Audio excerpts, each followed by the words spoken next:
بسم اللہ الرحمن الرحیم۔ السلام علیکم ورحمۃ اللہ وبرکاتہ۔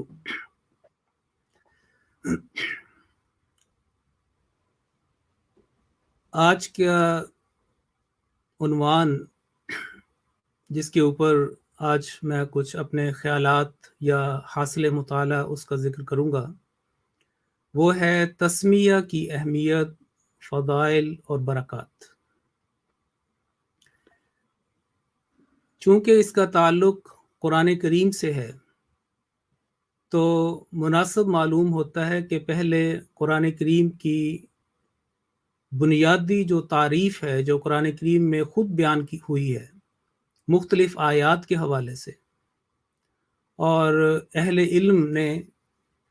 اس کو پیش کیا ہے، اس کے بارے میں کچھ تعارف پیش کر دیا جائے۔ قرآن کریم کی سورۃ البقرہ کی آیت نمبر 98 میں حضرت جبرائیل علیہ السلام کے ذکر کے بعد قرآن کریم کے نزول کا ذکر ملتا ہے۔ اسی پہلے پارے میں سورۃ البقرہ میں قرآن کریم کو کلام اللہ کہا گیا ہے، یعنی القرآن الکریم ہوا کلام اللہ تعالی، کہ قرآن کریم یہ جو کتاب ہمارے پاس ہے یہ کلام اللہ ہے، من و ان اللہ تعالیٰ کا کلام ہے۔ اور جب یہ کہا جائے کہ یہ کلام اللہ ہے تو اس میں سے پھر باقی تمام جو کلام ہے وہ نکل گیا، یعنی یہ صرف خالق و مالک اس کا یہ کلام ہے۔ پھر اس کا دوسرا تعارف یہ ہے کہ یہ المنزل علی نبیہ محمد صلی اللہ علیہ وسلم، کہ یہ اللہ تعالیٰ کے نبی حضرت محمد مصطفیٰ صلی اللہ علیہ وسلم پر منزل ہے، یعنی ان پر نازل کیا گیا ہے۔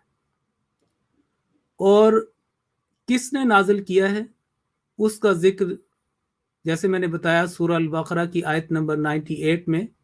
فَإِنَّهُ نَزَّلَهُ عَلَىٰ قَلْبِكَ، حضرت جبرائیل علیہ السلام کے بارے میں شروع میں ان کا نام کا ذکر کیا کہ اللہ تعالیٰ کے اذن سے، اللہ تعالیٰ کے حکم اور امر سے حضرت جبرائیل نے آپ کے قلب مطہر،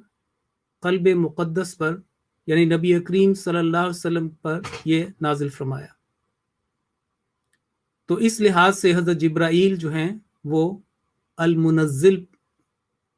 جو ہے وہ اصطلاحی طور پر ان کو کہا جائے گا کہ نازل کرنے والے اللہ تعالیٰ کے اذن سے۔ پھر یہ ہے کہ اس کا لفظ معجزہ ہے، اپنی ذات میں، فصاحت و بلاغت میں، اپنی ہدایت میں، اپنی پیشگوئیوں میں، اپنے معارف میں یہ یکتا ہے، المعجز بلفظ ہی۔ اسی وجہ سے قرآن کریم میں یہ چیلنج مختلف بار مختلف جگہ پہ یہ دیا گیا ہے کہ اگر تمام جن و انس اکٹھے ہو جائیں اور اس قرآن کی نظیر لانا چاہیں، اس کی مثال لانا چاہیں، تو وہ ہرگز اس بات پر قادر نہ ہو سکیں گے۔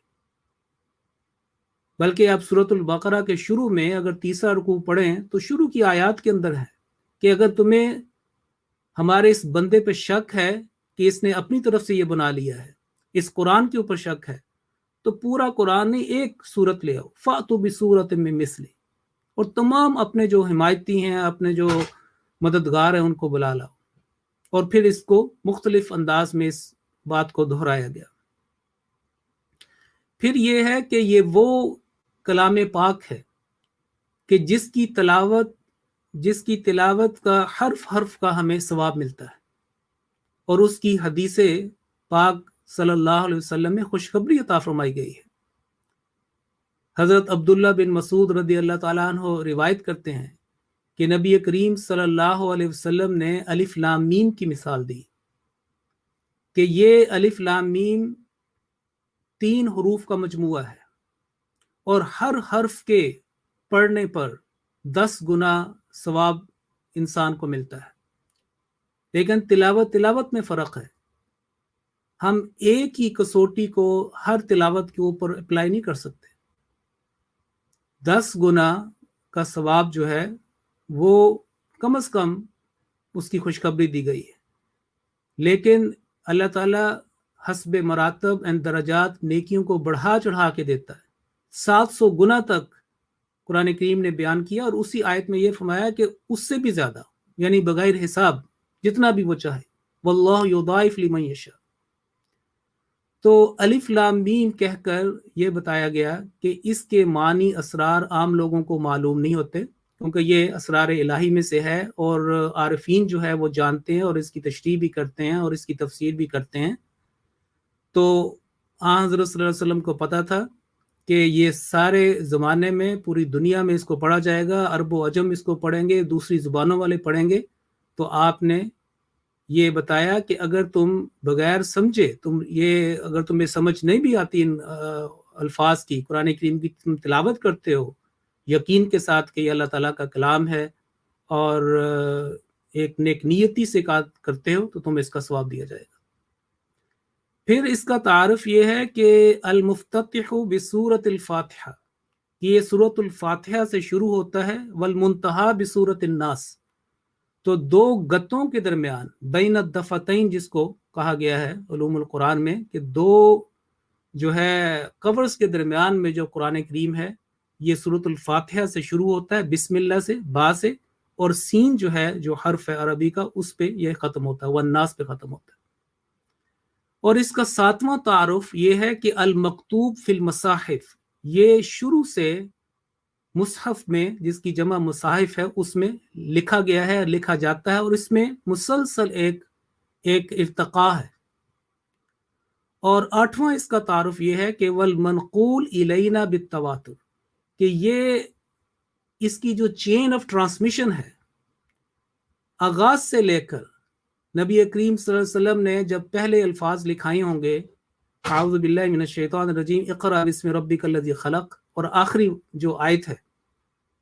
آیت نمبر 282 یا 283 of سورۃ البقرہ، واتقوا یوما ترجعون،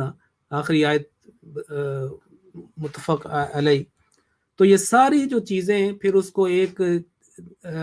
تلاوت کی ترتیب سے اس کو جمع کیا گیا، پھر اس کو پبلش کیا گیا، اور مسلسل ہمارے تک یہ جو ہے وہ پہنچا. یہ وہی قرآن ہے جو نبی کریم صلی اللہ علیہ وسلم نے لکھوایا تھا، اور جو خلفاء نے اس کو پبلش کیا، اور اس کے ساتھ جو ہے اس کی تعلیم دی. تو قرآن کریم کے اس تعارف کے بعد ہم چلتے ہیں کہ اس کا جو متن ہے، جیسے میں نے عرض کیا کہ بسم اللہ سے لے کر الناس تک، اس کے اوپر تمام علماء، تمام مکاتب فکر، اور جو مختلف اسلام کے اندر جو گروپس یا ڈویژنس ہیں، جن کو فرقے ہم اگر کہیں، وہ ان سب کا اس بات پہ اتفاق ہے کہ یہ قرآن کریم وہی ہے، اللہ تعالیٰ کا کلام ہے، اللہ تعالیٰ نے اس کی حفاظت کی ہے، اور انشاءاللہ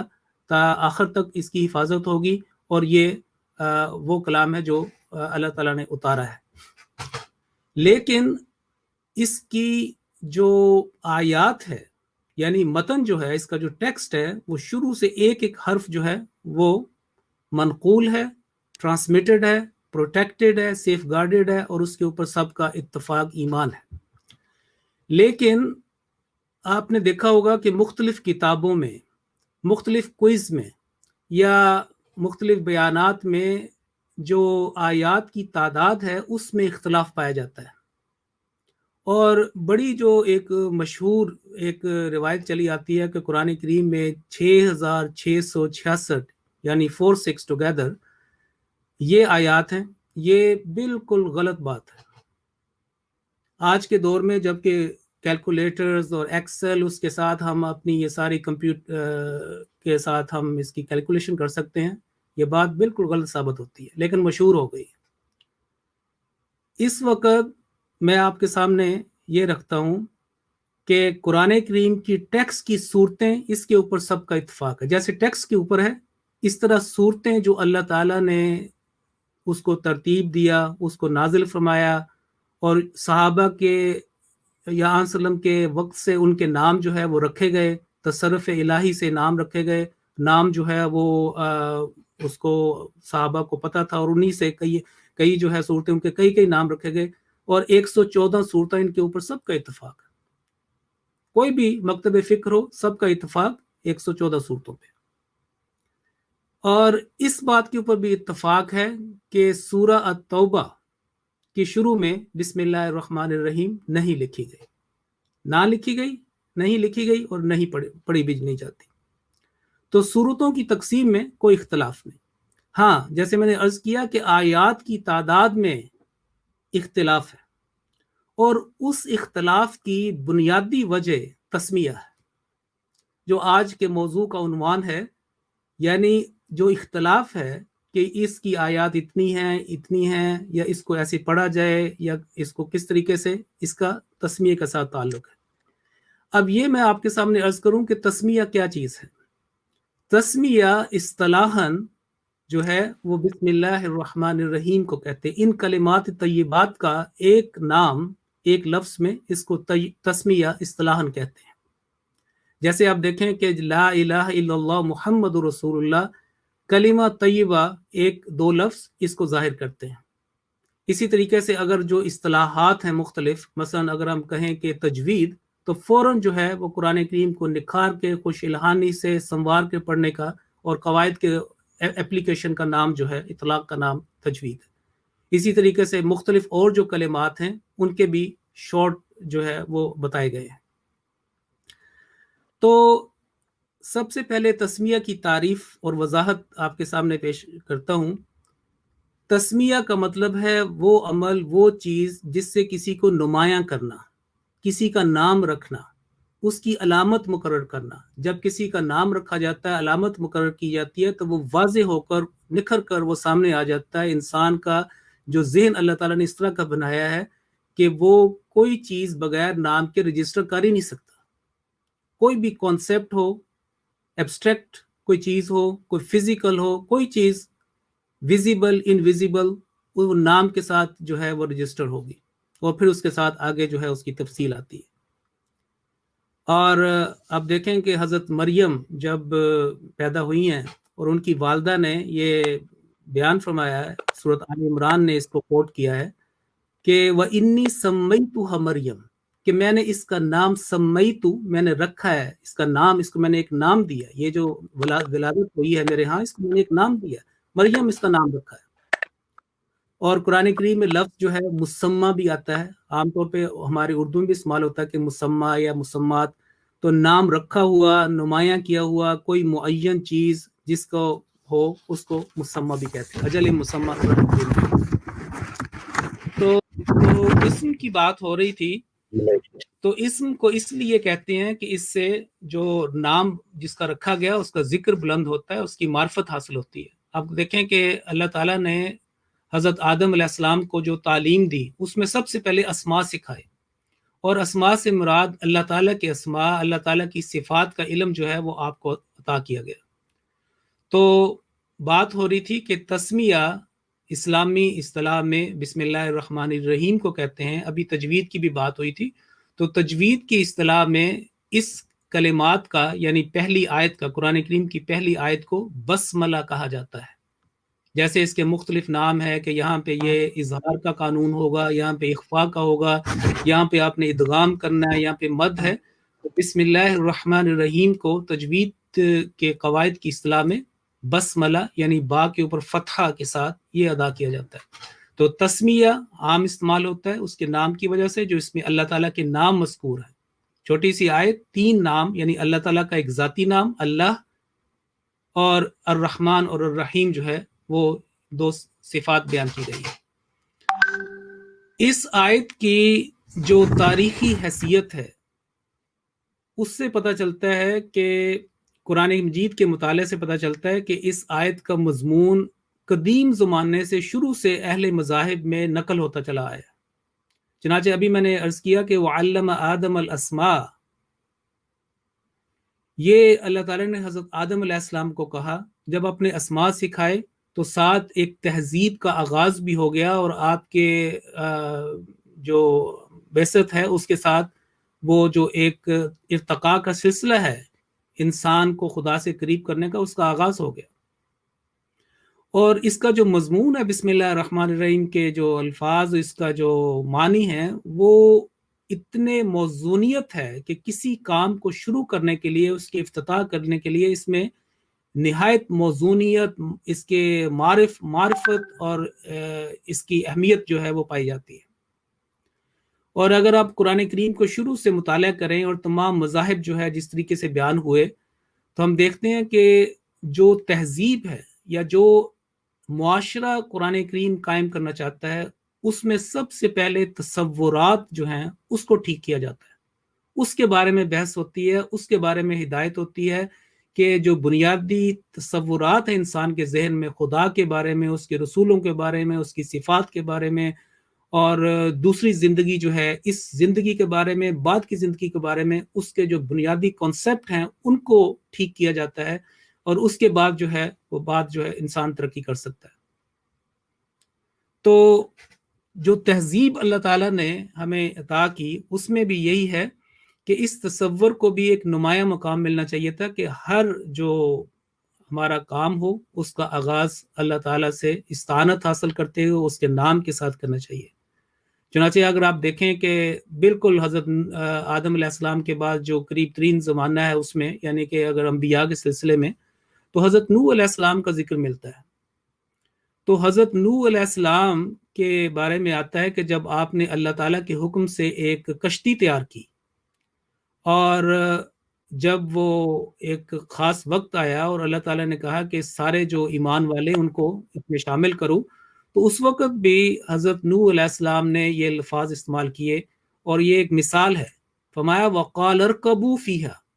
کہ تم سارے اس میں سوار ہو جاؤ، اور پھر اس کے بعد فرمایا بسم اللہ مجریہا و مرساہا ان ربی لغفور رحیم، کہ اللہ تعالیٰ کے نام کے ساتھ اس کا چلنا، مجریہا و مرساہا اس کا ٹھہرنا جہاں بھی، ان ربی لغفور رحیم، میرا جو رب ہے وہ بہت ہی بخشنے والا اور بار بار رحم کرنے والا ہے۔ پھر ایک دوسری مثال ہمیں حضرت سلیمان علیہ السلام کی ملتی ہے کہ جب آپ نے سورۃ نمل میں اگر آپ دیکھیں کہ ملکہ سبا کو ایک خط لکھا تھا، اور اس کا آغاز بھی ٹاپ کے اوپر آپ نے انہی کلمات سے کیا، بسم اللہ الرحمن الرحیم۔ چنانچہ قرآن کریم میں آتا ہے کہ جب اس ملکہ نے اپنا تعارف کروایا کہ ایک خط میرے پاس آیا، تو اس نے کہا انی القی الیہ کتاب کریم، ان الفاظ کے ساتھ ملکہ نے اشارہ کیا انہ من سلیمان، کہ یہ خط جس کی میں بات کر رہی ہوں وہ سلیمان کی طرف سے۔ سلیمان جو ہے ایک معروف کنگ تھے اس وقت، اور جو بنی اسرائیل تھے ان کو بڑی ایک طاقت حاصل تھی، ایک شوکت حاصل تھی اس زمانے میں، اور بنی اسرائیل کے جو یونائٹڈ کنگڈم تھی اس وقت، ان کی وفات، حضرت سلیمان کی وفات کے بعد پھر جو ہے یہ دو حصوں میں تقسیم ہوئے ہیں۔ تو پہلے ایک یونائٹڈ کنگڈم، ان کا ایک روب دبدبہ تھا، تو اس نے کہا کہ یہ سلیمان کی طرف سے ہے، اور وَإِنَّهُ بسم اللہ الرحمن الرحیم، یہ جو کلام ہے، یہ جو مکتوب ہے، یہ جو خط ہے، اس کا آغاز بسم اللہ الرحمن الرحیم سے ہوتا ہے، اور پھر وہ آگے سارا بیان ہے۔ پھر ہمارے آقا و مولا حضرت اقدس محمد مصطفیٰ صلی اللہ علیہ وسلم کو جو پہلی وحی ہوئی ہے غار حرا میں، اس کے اوپر الفاظ پہ غور کریں۔ آپ کو فرمایا جاتا ہے کہ اقرا، پڑھو، اور 3 دفعہ جو ہے وہ ایک واقعہ ہے کہ کس طریقے سے حضرت جبرائیل علیہ السلام نے آپ کو سینے سے لگایا اور زور سے کلینچ کیا، اور پھر آپ چوتھی مرتبہ جب آپ کو کہا گیا کہ اقرا بسم ربک الذی خلق، تو آپ نے ان کلمات کو اسی طرح دہرایا۔ تو اس میں بھی آپ یہ دیکھیں کہ تم یہ کام اس وقت جو ہے، جو وہی ہم نازل کر رہے ہیں، اس کو پڑھو، اس کو دہراؤ، اس کو فالو کرو۔ تو فرمایا بسم ربک، اپنے رب کے نام کے ساتھ، الذی خلق، جس نے تخلیق کیا۔ اور جب قرآن کریم کا ذکر آتا ہے کہ قرآن کریم کو کس نے سکھایا، تو پہلی صفت جو بیان کی گئی ہے وہ الرحمن ہے، یعنی سورۃ رحمان میں بسم اللہ الرحمن الرحیم، دوسری آیت الرحمن علم القرآن، کہ یہ رحمان ہستی ہے جس نے قرآن سکھایا۔ خلق الانسان علمہ البیان، اس کو قوت بیان عطا کی۔ تیسرا اس میں یہ پہلو ہے تاریخی لحاظ سے کہ ہم دیکھتے ہیں جب بائبل پڑھتے ہیں، خاص یعنی تورات پڑھتے ہیں، تو اس کی جو 5ویں کتاب ہے حضرت موسیٰ کی، جو 5 کتابیں بیان کی جاتے ہیں کہ یہ 5 کتابیں ہیں، پیدائش سے اس کا ذکر ہوتا ہے، اور 5ویں کتاب کا نام ڈیوٹرونمی استثناء ہے، اور اس کے باب نمبر 18 باب کی 18ویں آیت میں، اور یہ 19-20 تک یہ مضمون چلتا ہے، اس میں یہ واضح طور پہ بیان کیا ہے کہ حضرت موسیٰ علیہ السلام کو مخاطب کر کے فرمایا کہ میں بنی اسرائیل یعنی تیرے بھائیوں کی مانت یعنی ان کے بھائیوں کی، حضرت موسیٰ کے پہ جو فالو کرنے والے تھے بنی اسرائیل، ان کے بھائیوں میں سے تیری مانت حضرت موسیٰ علیہ السلام کی طرح ان کے بھائیوں میں سے، یعنی بنی اسرائیل کے بھائی جو ہے بنی اسماعیل تھے، ان میں ایک نبی، عظیم الشان نبی برپا کروں گا۔ اور نبی برپا کرنے کا یعنی کہ خوشخبری دینے کے بعد سب سے پہلی جو اس کی علامت قرار دی اس پیشگوئی میں، جس کی میں نے ابھی مثال دی، اس میں کہا کہ اپنا کلام اس کے منہ میں ڈالوں گا۔ جب فرمایا اقرا بسم ربک الذی خلق، تو اب پہلی علامت جو ہے وہ پوری ہوئی غار حرا میں، جب آپ کو یہ پہلی وحی ہوئی۔ اور اس کے بعد ہمیں پتہ چلتا ہے کہ پھر تھوڑی اگلی سالوں میں جو ہے دوسری آیات نازل ہوئیں، اور سورۃ الفاتحہ جو ہے وہ مکمل نازل ہوئی۔ تو یہ جو مضمون ہے، پھر قرآن کریم میں کئی مرتبہ اس بات کو ذکر کیا گیا ہے کہ خدا تعالیٰ کے نام کے ساتھ جو ہے وہ تم ذکر کرو اور اپنے آغاز کرو۔ وَاذْكُرِ اسْمَ رَبِّكَ سورۃ المزمل جو ہے اس کے اندر بیان کیا گیا ہے، اور وَذَكَرَ اسْمَ رَبِّهِ فَصَلَّى سورۃ العلیٰ میں اسی طریقے سے بہت ساری آیات ہیں۔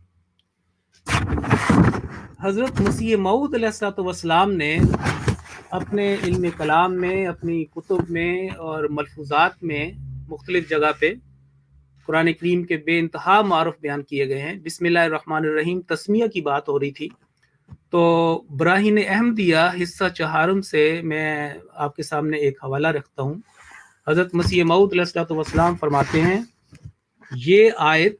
یعنی بسم اللہ الرحمن الرحیم، یہ آیت سورت ممدوحہ یعنی وہ سورت جس کی تعریف کی جا رہی ہے اور وہ جو قابل تعریف ہے، یعنی سورۃ الفاتحہ، یہ آیت سورت ممدوحہ کی آیتوں میں سے پہلی آیت ہے۔ فرمایا پہلی آیت ہے، اور قرآن شریف کی دوسری صورتوں پر بھی لکھی گئی ہے، کیونکہ ابھی ہم نے بات کرنی ہے کہ کون سے مکاتب فکر ہیں جو گنتی میں اختلاف کرتے ہیں۔ بعض جو ہے بسم اللہ الرحمن الرحیم کو نہ لکھی تو ہے لیکن اس کو پڑھتے نہیں ہیں یا کاؤنٹ نہیں کرتے۔ تو حضور علیہ السلام فرماتے ہیں کہ قرآن شریف کی دوسری صورتوں پر بھی لکھی گئی ہے، اور ایک اور جگہ بھی قرآن شریف میں یہ آیت آئی ہے، یعنی وہی جو سورۃ نمل کا میں نے حوالہ دیا ہے آیت نمبر 31 میں، جس میں حضرت سلیمان کا وہ ذکر ہے مکتوب کا، اور فرمایا جس قدر تکرار اس آیت کا قرآن شریف میں بکثرت پایا جاتا ہے اور کسی آیت میں اس قدر تکرار نہیں پایا جاتا۔ تو بڑا واضح طور پر اپنا موقف بیان ہو گیا۔ فَبِأَيِّ آلَاءِ رَبِّكُمَا تُكَذِّبَانِ جو ہے سورہ نمبر جو 55 ہے سورہ رحمان، اس میں 31 ٹائمز آیا ہے۔ تو یہ 31 ٹائم ایک صورت میں، لیکن یہ بسم اللہ الرحمن الرحیم کا تکرار پورے قرآن کے اوپر پھیلا ہوا ہے، اور اس لحاظ سے 114 مرتبہ پوری جو ہے یہ آیت مبارکہ جو ہے وہ بیان ہوئی ہے، یعنی کہ 113 مرتبہ سورت کے شروع میں، اور سورت برات یا توبہ کو اس میں سے نکال دیں، اور پھر باقی سورت نمل جو ہے اس کی مثال دی ہے۔ فرمایا اور چونکہ اسلام میں یہ سنت ٹھہر گئی ہے کہ ہر ایک کام کے ابتدا میں جس میں خیر اور برکت مطلوب ہو، بطریق تبرک اور استمداد اس آیت کو پڑھ لیتے ہیں۔ یہ اتنی مشہور ہے کہ ہر کام کے شروع میں ایک اسلامک کلچر میں یہ بات سما چکی ہے۔ اس لیے یہ آیت دشمنوں اور دوستوں اور چھوٹوں اور بڑوں میں شہرت پا گئی ہے، یہاں تک کہ اگر کوئی شخص تمام قرآنی آیات سے بے خبر مطلق ہو، تب بھی امید قوی ہے کہ اس آیت سے ہرگز اس کو بے خبری نہیں ہوگی۔ یہ ہے بسم اللہ الرحمن الرحیم کی تکرار، اس کی عظمت اور اس کا جو استعمال ہے اسلامی کلچر میں اور باہر کی دنیا میں بھی، اور اس کو اس طریقے سے پڑھا بھی جاتا ہے، لکھا بھی جاتا ہے۔ اب میں آپ کے سامنے جیسے بیان کیا کہ حضرت مسیح موعود علیہ الصلوۃ والسلام نے یہ جو آپ کی کلام سے اشارہ ملا کہ یہ سورۃ الفاتحہ اور قرآن کریم کی دوسری صورتوں کے شروع میں لکھی گئی ہے، اور یہ بھی کہا کہ اس کو جو ہے وہ پڑھا جاتا ہے اور اس آیت کو پڑھتے ہیں۔ اب میں آپ کے سامنے دور حاضر میں اس وقت علمی لحاظ سے جو اختلاف رکھنے والے، علمی اختلاف ہے یعنی ہر ایک کے پاس اپنے دلائل ہیں، تو ان کے 3 گروہ جو ہیں ان کے بارے میں آپ کو ذکر کرتا ہوں۔ تینوں جو گروہ ہیں جن کی میں ابھی بات کروں گا، وہ اس بات پہ اتفاق ہے کہ سورہ توبہ کے شروع میں تسمیہ یعنی بسم اللہ الرحمن الرحیم نہیں لکھی گئی، اور جو ہے نہ ہی جو ہے یہ پڑھی جاتی ہے، نہ لکھی گئی نہ پڑھی جاتی ہے سورہ توبہ کے شروع میں۔ یہاں پہ سب کا اتفاق ہے۔ اور جب پچھلی آیت سورت یعنی اس سے پہلے سورت انفال تھی، اور سورت انفال کے بعد توبہ، جب سورت انفال کو توبہ کے ساتھ ملائیں تب بھی نہیں پڑھنی اور نہ آغاز میں پڑھنی ہے، جیسا کہ باقی صورتوں میں ایسے جو ہے وہ پڑھی جاتی ہے۔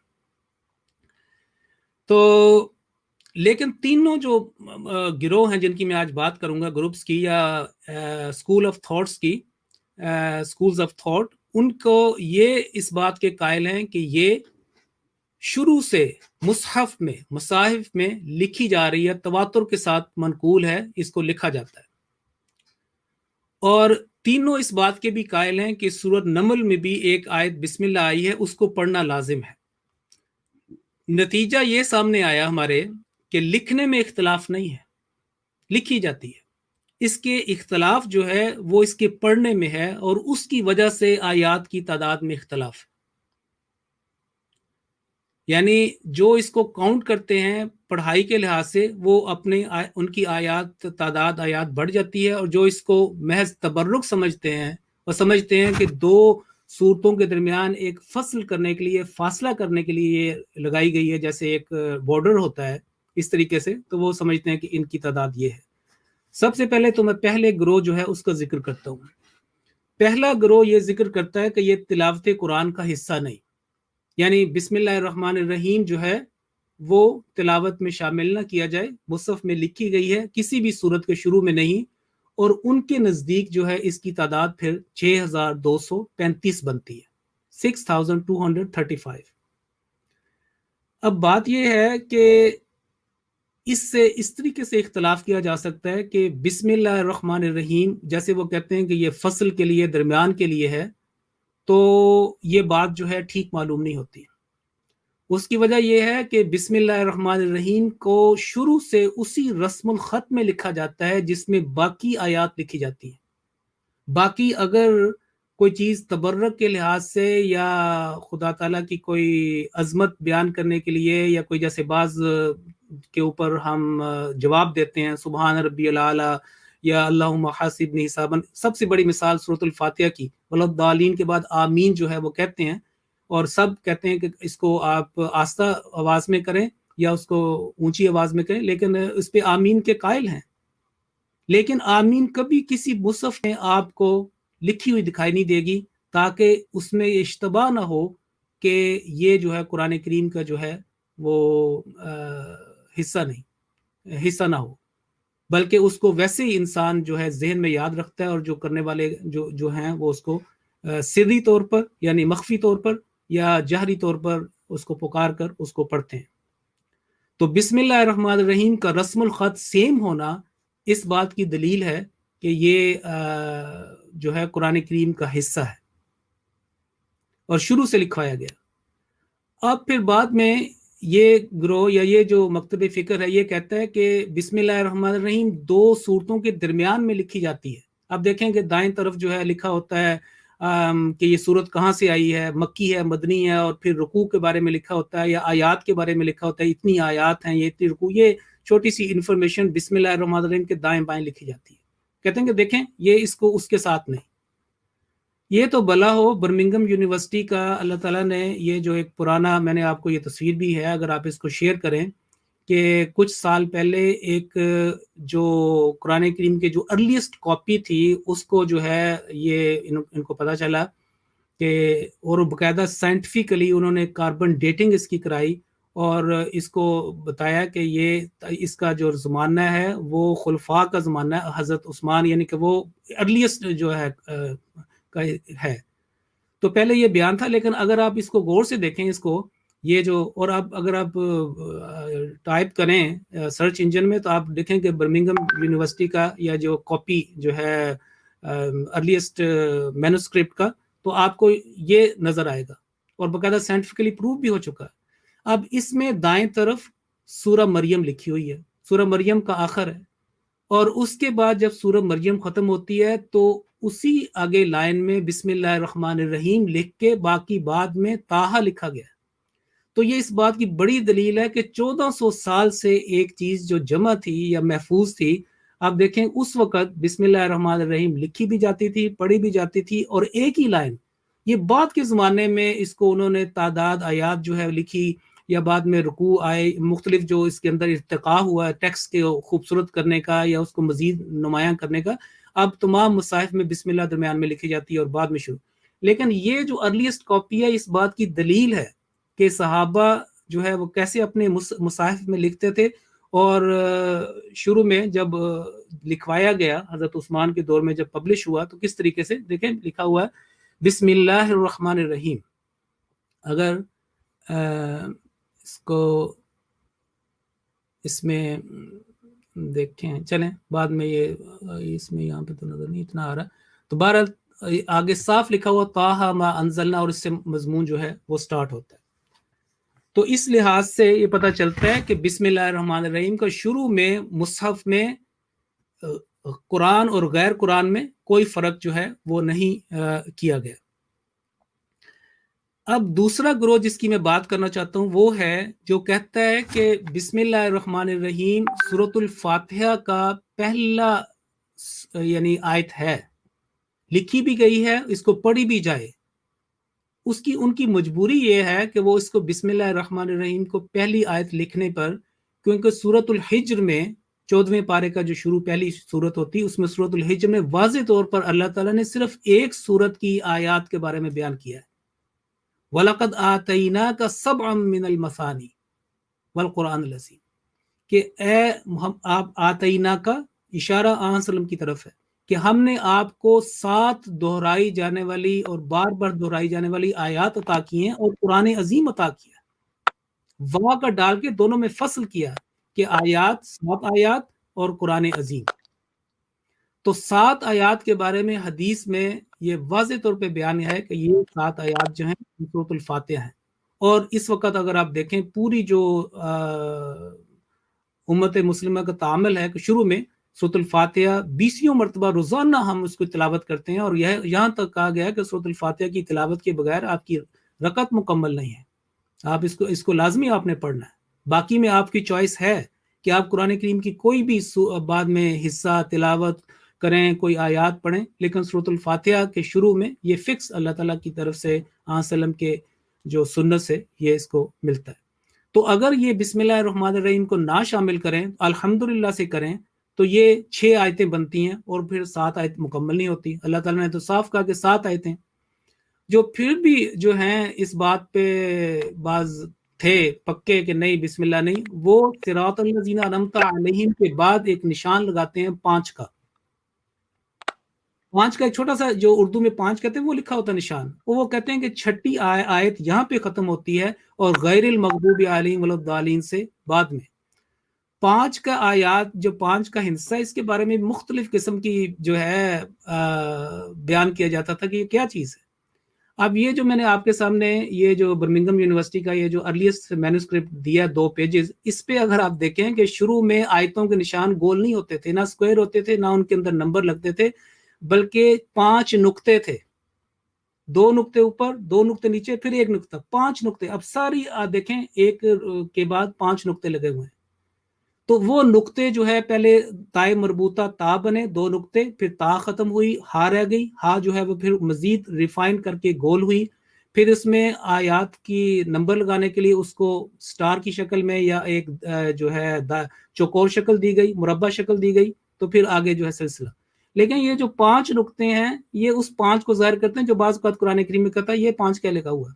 بعض کا مختلف قسم کے یہاں پہ 5 سیکنڈ رکے ہیں، یہاں پہ پتہ نہیں لگتا. یہ دیکھیں یہ 5 بالکل اس سے یعنی کہ جو ارلیسٹ مصاحف ہیں بڑے بڑے معارف اور اسرار ان کے اندر چھپے ہوئے ہیں اور ارتقاء کا پتہ چلتا ہے کہ جو اس وقت ہمارے پاس. تو یہ جو دوسرا گروہ جس کی میں نے بتایا، اگر یہ بسم اللہ الرحمن الرحیم جو ہے سورۃ الفاتحہ کا حصہ کرتا ہے، اس لحاظ سے جو سعودی عرب میں چھپنے والے قرآن کریم ہے اس کے آخر میں لکھا ہوتا ہے کہ 6236 6236 آیات ہیں، کیونکہ وہ بسم اللہ سورۃ الفاتحہ کو کاؤنٹ کرتے ہیں، باقی 112 کو کاؤنٹ نہیں کرتے. یہ تعداد آتی ہے. اور جیسے ابھی مثال بیان ہوئی ہے سورۃ الحجر کی، عام طور پہ سورۃ الفاتحہ کو اللہ تعالیٰ نے فرمایا سبم من المثانی، سبم مثانی اس کو کہا گیا. پھر واو ڈال کے اینڈ القرآن العظیم. اب 30 پارے جو ہے، پہلے پارے کا نام الحمد نہیں ہے، پہلے پارے کا نام الف لام میم ہے. سورۃ الفاتحہ دائیں طرف ہوتی ہے اور پارے کا آغاز پہلے پارے کا نام الف لام میم. تو یہ 30 پارے اور سورۃ الفاتحہ. سورۃ الفاتحہ اس کا انڈیکس ہے، اس کا ایک ابتدائی انٹروڈکشن ہے، اور تمام جو قرآن مجید ہے اس کا جو خلاصہ ہے، اگر آپ اس کو غور کریں، اس کے جو آگے انشاءاللہ میں آپ کو حضرت مسیح السلام کے حوالے بھی دوں گا، یہ در حقیقت پورے قرآن کا خلاصہ ہے بسم اللہ الرحمن الرحیم، جس کے اندر تمام جو ہے یہ سب سے زیادہ جو ریپیٹڈ ورس ہے اس کو بیان کیا گیا. اب میں تیسرے گروہ کے بارے میں آتا ہوں، اور یہ اللہ تعالیٰ کے فضل سے جو ہے یہ ہماری جماعت ہے آخرین. تو یہ ہمارے جو ہے کہ یہ تلاوت قرآن کریم کا حصہ ہے. بسم اللہ الرحمن الرحیم اس کو لکھا بھی گیا تو ہے ہی ہے، اس پہ تو سب کا اتفاق ہے، لیکن اس کو پڑھا جائے. جب اس کو پڑھا جائے، اس کو کاؤنٹ کریں تو 113 شروع میں بسم اللہ الرحمن الرحیم، تو تعداد کیا بنے گی؟ 6348 6348 ورسز. یہ ہے ایگزیکٹ تعداد. اگر آپ قرآن کریم کو کیلکولیٹر سے اس کی ہر پورا کریں یا ایکسل سے ایک پوری شیٹ بنا کے کیلکولیشن کریں تو یہ نکلتی ہے. اب اس کے پڑھنے کے بارے میں بات ہو رہی تھی کہ یہاں تک تو یہ بات ساری کلیئر ہو گئی کہ کون جو ہے اس کو شامل کر رہا ہے، کون نہیں کر رہا. 6235 36 اینڈ 348 جو ہمارے پاس مصحف ہے. اب اولین میں یعنی صحابہ کا جو دور تھا، اولین کا، ہمارا جو دور ہے یہ آخرین ہے. سورۃ الواقعہ میں جو بیان کیا گیا کہ ثلۃ من الاولین و ثلۃ من الاخرین، تو اولین گروہ میں بھی 2 مکتب فکر تھے، 2 قسم کے صحابہ میں فکر پایا جاتا تھا یا ان کے جو تھاٹس تھے. اس کی وجہ یہ تھی کہ 23 سال کا عرصہ جو نبوت رسالت کا تھا، اس میں نبی اکرم صلی اللہ علیہ وسلم نے جو سنت تھی یا مختلف انداز سے جب لوگوں نے اس کو دیکھا، لوگ دور دراز سے سفر کر کے آتے تھے، کچھ وقت وہاں پہ مکہ مدینہ میں گزارا، یا کچھ لوگ جو مکہ میں تھے انہوں نے حضور صلی اللہ علیہ وسلم کو کچھ آپ کی ایک چیز کو نوٹ کیا، پھر اپنے ملکوں میں چلے گئے، پھر ان کو بعض اوقات واپس آنے کا موقع نہیں ملنا کیونکہ لمبے لمبے سفر اور اس طرح کے وہ والے مسائل جو ہمیں سہولیات ہے پر اس وقت نہیں تھی.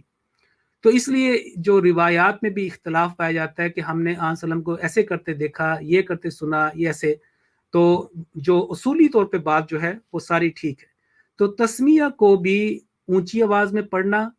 اور یا مخفی انداز میں آہستہ پڑھنا، اس کے بارے میں دونوں قسم کی روایات جو ہے وہ سیاہ ستہ میں پکی حدیث میں ہمیں ملتی ہیں. اور جب میں یہ بات کرتا ہوں کہ اونچی آواز میں تو مراد ہے نماز میں، کیونکہ قرآن کریم کا جو کلائمیکس ہے پڑھنے کا وہ نماز ہے، اللہ تعالیٰ کے حضور ہے. اور یہ سورۃ المزمل میں جب قیام اللیل کا اور قرآن پڑھنے کا ذکر ہوا شروع میں، اور آخری جو اس کی آیت ہے سورۃ المزمل کی آخری آیت، اور ایک آیت کے اوپر ہی ایک رکوع ہے پورا قرآن کا، صرف ایک رکوع ایک آیت پر، سورۃ المزمل چیپٹر 73، اس میں بھی قرآن کریم کو ان نماز میں پڑھنے کا ذکر ملتا ہے، اور بڑی ترتیل کا جو لفظ ہے وہاں پہ بیان ہوا ہے اس انداز میں. تو یہ تھا کہ اس کو بعض جو ہے وہ اونچی پڑھتے تھے، بعض جو ہے اس کو مخفی پڑھتے تھے. تو صحابہ میں 2 قسم کے جو ہے وہ گروہ ہیں اس کے بارے میں، اور دونوں کے پاس اب روایات ہیں اور وہ انہوں نے بیان کی ہے. چنانچہ مسلم کتاب الصلاۃ سے میں یہ بیان کروں گا کہ حضرت انس رضی اللہ تعالیٰ عنہ بیان کرتے ہیں کہ میں نے آن وسلم کے ساتھ بھی نماز پڑھی ہے. حضرت ابو بکر رضی اللہ تعالیٰ عنہ، حضرت عمر کی بات کی، حضرت عثمان، تینوں جو خلفات ہیں ابتدائی، ان کے بیان کی، یہ چاروں کا آن وسلم کے ملا کے. تو کہتے ہیں کہ میں نے ان کے ساتھ نماز پڑھی ہے اور کسی کو میں نے بسم اللہ الرحمن الرحیم اونچی آواز میں پڑھتے ہوئے نہیں دیکھا. پھر اس طرح جو سنن نسائی اور صحیح ابن حبان اور دوسری کتابوں میں حضرت ابو ہریرہ ان سے یہ روایت ہے، وہ کہتے ہیں کہ ایک تابعی نعیم بن المجمر یہ بیان کرتے ہیں کہ میں نے حضرت ابو ہریرہ رضی اللہ تعالیٰ عنہ کی امامت میں نماز پڑھی. حضرت ابو ہریرہ نماز پڑھا رہے تھے تو انہوں نے پہلے بسم اللہ الرحمن الرحیم اونچی آواز میں تلاوت کی اور بعد میں ام القرآن یعنی سورۃ الفاتحہ پڑھی. پھر نماز مکمل کی، سلام پھیرنے کے بعد انہوں نے فرمایا کہ مجھے قسم ہے اس ذات کی جس کے قبضہ قدرت میں میری جان ہے، میری یہ نماز حضرت صلی اللہ علیہ وسلم کی نماز سے بہت مشابہ ہے. اور اسی طرح ایک اور حدیث میں حضرت ابو ہریرہ بیان کرتے ہیں کہ رسول کریم صلی اللہ علیہ وسلم بسم اللہ الرحمن الرحیم اونچی آواز میں پڑھا کرتے تھے. تو دونوں قسم کی جو روایات ہیں وہ موجود ہیں. پھر اگر آپ یہ کہیں کہ جو بخاری شریف ہے قرآن کریم کے بعد سب سے مستند کتاب جو ہے وہ علماء میں سمجھی جاتی ہے اور علوم حدیث میں، تو اس میں نبی کریم صلی اللہ علیہ وسلم کا جو انداز قرات ہے اس کے بارے میں بیان کیا گیا. حضرت انس سے یہ سوال کیا گیا کہ رسول اللہ علیہ وسلم تلاوت کیسے فرمایا کرتے تھے، تو آپ نے سب سے پہلے بسم اللہ الرحمن الرحیم کو کوٹ کیا، آیت الکرسی، آیت نور یا کسی اور کو نہیں. آپ نے سب سے پہلے بسم اللہ الرحمن الرحیم پڑھ کے سنائی اور کہا کہ بسم اللہ کے اندر جہاں پہ مد اصلی ہے، لمبا ہے، وسلم اس کو خوب اچھا واضح کر کے لمبا کر کے پڑھا کرتے تھے مثلا. اور پھر پڑھ کے سنائی کہ بسم اللہ ایسے لام کو لمبا کیا، الرحمن ویسے آج کے اگر ہم دیکھیں تجوید کے لحاظ سے جو کتب میں جو بیان ہے وہ کہتے ہیں کہ الرحمن یہاں پہ 2 سیکنڈ آپ نے لمبا کرنا ہے کیونکہ الف یہاں ہے اور اس کی آغاز 2 سیکنڈ ہے، اور الرحیم جو ہے میم سے پہلے یہاں پہ 2 سیکنڈ. لیکن آن وسلم کی یہ سنت ہے وہ سب سے ٹاپ ہے. اور آپ کی صفات باری تعالیٰ میں جو حروف مدہ ہیں ان کو لمبا کر کے پڑھا. اور یہ میں مثال آپ کے سامنے جو حدیث ہے صحیح بخاری کی کہ آپ نے بسم اللہ پہ مد کیا، اور یہاں پہ مد کرنے کی وہی جگہ جب اس کو کہا گیا بسم اللہ یعنی باریک بسم اللہ، اور الرحمن کے اوپر مد کیا یعنی اس کو لمبا کر کے پڑھا. تو الرحمن میم کو لمبا ہوگا، الرحیم ہا کو لمبا ہوگا. تو جب سے میں نے یہ روایت سنی ہے تو میں ہمیشہ بسم اللہ اور الرحمن اور الرحیم اور خاص طور پر جو صفات باری تعالیٰ ہیں اس حدیث کی روشنی میں اس کو لمبا کر کے پڑھتا ہوں. گو کہ مروجہ قواعد کے خلاف ہے. وہ کہتے ہیں کہ جب مد اس وقت ہو جب بعد میں کوئی ساکن لیٹر ہو یا جو ہے آپ وقف کر رہے ہوں، وقف کرتے وقت آپ کریں جیسے بسم اللہ الرحمن الرحیم یا الحمدللہ رب العالمین، یا جو ہے اس کے بعد کوئی مشدد لیٹر ہو. لیکن اس روایت کی روشنی میں جب سے مجھے پتہ چلی ہے میں ہمیشہ ان صفات کو خوب واضح کر کے اور اچھا مد کے ساتھ جو ہے وہ ادا کرتا ہوں. اسی طرح مسند احمد اور سنن ابو داؤد میں حضرت ام سلمہ جو حضور صلی اللہ علیہ وسلم کی بیوی تھیں، زوجہ مطہرہ تھیں، ان کو بارے میں جب پوچھا گیا کہ حضور کی تلاوت کیسی تھی، کیسے پڑھتے تھے، تو انہوں نے بھی بسم اللہ سے سٹارٹ کیا اور پھر ایک ایک آیت پڑھا کہ بسم اللہ الرحمن الرحیم الحمدللہ رب العالمین اور رحمن الرحیم، پوری آیت پڑھ کے جو ہے وہ سنائی، اور جس میں کہا کہ ایک ایک لفظ ایک ایک حرف جو ہے وہ آپ کا واضح ہوتا تھا. اور پھر لیکن یہ ہے کہ جو کثرت سے اب یہ بات ہے کہ یہ کیسے پتہ کرے کہ کہیں پہ حضور علیہ السلام جو ہے وہ اونچی پڑھ رہے ہیں، یہ روایتیں بھی ہیں، کہیں جو ہے وہ جو آستہ آواز پڑھنے کی روایت بھی ہے. تو آپ یہ دیکھیں کہ ساری روایتیں صحیح ہیں، لیکن اگر ہم ان کو تطبیق دیں، ان کو یونیفائڈ کریں، اپروچ لیں، تو جو آستہ پڑھنے کی روایات جو ہیں وہ زیادہ ہیں، اور دوسری جو آستہ پڑھنے کی روایات بھی ہیں اور ان کے اوپر جو روایات ہمیں ملتی ہیں اس کا وہ کم ہے، لیکن دونوں جو ہے وہ جائز ہیں. اب یہ جو باتیں ہیں آپ دیکھیں کہ حضرت مسیح موعود علیہ السلام کی بعثت سے ساری قوموں سے لوگ آنے شروع ہو گئے ہیں، اور اس وقت جو قومیں وہاں تھیں، ہندو تھے، سکھ تھے، عیسائی تھے، دوسری قومیں، ان میں سے اور خود مسلمانوں میں سے جو مختلف فرقے تھے، شیعہ، سنی اور دوسرے مکاتب فقہ، اہل حدیث وغیرہ، ان میں سے جو نیک فطرت اور سلیم الطبع شخص تھے انہوں نے حضور علیہ السلام کی دعوت کو قبول کیا اور آپ کے دعوت پہ لبیک کا. تو چنانچہ وہ جو ان کے بعض فقہی جو ان کے چیزیں تھیں یا ان کی جو انڈرسٹینڈنگ تھی، کیونکہ بعض جو ہے وہ مالکی فرقے سے تعلق رکھتے ہوں گے فقہ سے، بعض جو ہے امام ابو حنیفہ جو ہے ان کے فقہ سے تعلق رکھتے ہوں گے، اسی طرح امام شافعی اور امام احمد بن حنبل، تو وہ ساری چیزیں جو ہے وہ بھی ساتھ تھیں. تو پھر یہ جو حضرت مسیح السلام کے صحابہ کے اندر بھی بعض اوقات اس طرح کے سوال پیدا ہوتے تھے، اور یہ چیزیں جو ہیں مثال کے طور پر کئی جو ہیں وہ اس کو اونچی آواز سے پڑھ رہے ہیں اپنی طبیعت کے موافق، اور کئی جو ہے اس کو مخفی پڑھ رہے ہیں. تو چنانچہ اس طرح کا سوال حضرت خلیفۃ المسیح الاول رضی اللہ تعالیٰ عنہ کی خدمت میں بھی پیش ہوا، اور بدر جو اس وقت قادیان سے اخبار ہمارا تھا اور اب بھی الگ فضل سے، اس نے یہ رپورٹ کیا ہے 1912 میں 1912 میں مئی میں 23 مئی 1912 کا یہ حوالہ ہے. تو اس میں حضرت خلیفۃ المسیح الاول رضی اللہ تعالیٰ عنہ فرماتے ہیں کہ بسم اللہ جہرن اور آہستہ پڑھنا دو طرح سے جائز ہے، یعنی دونوں طرح سے جائز ہے، آپ بسم اللہ پڑھیں یا نہ آہستہ پڑھیں، لیکن پڑھنی ضرور ہے، یعنی اس کو ترک نہیں کرنا. ہر جگہ جہاں پہ بسم اللہ کا آیت کے شروع میں ہوگی، سورت کے شروع میں، اور اس وہاں پڑھنی ہے. اور سورۃ الفاتحہ چونکہ پہلا ہمارا ہوتا ہے تعارف نماز کے اندر، سٹارٹنگ پوائنٹ ہے، تو وہاں پہ بھی اس کی فرمایا کہ ہمارے حضرت مولوی عبد الکریم صاحب، حضرت مولوی عبد الکریم صاحب یعنی حضرت صلی اللہ علیہ وسلم کے صحابی، وہ امام الصلاۃ تھے. فرمایا اللہ مغفر ورحم، اللہ تعالیٰ ان کی مغفرت کرے، ان پر رحم فرمائے. جوشیلی طبیعت رکھتے تھے، ان کی طبیعت میں ایک جوش، ایک ولولہ پایا جاتا تھا. بسم اللہ جہرن پڑھا کرتے تھے، اونچی پڑھا کرتے تھے. حضرت مرزا صاحب یعنی حضرت مسیح موعود علیہ السلام جہرن نہ پڑھتے تھے، کیونکہ بعض اوقات حضور نے جو ہے وہ خود بھی نماز پڑھائی ہے، کثرت سے نہیں پڑھائی، لیکن کبھی ذکر ملتا ہے کہ حضور نے سفر میں یا بعض وقت میں حضور نے نماز پڑھائی ہے، اور یہ آیت الکرسی پڑھی ہے یا سورۃ الاخلاص پڑھی، یہ ساری چیزیں جو ہے روایت میں موجود ہیں.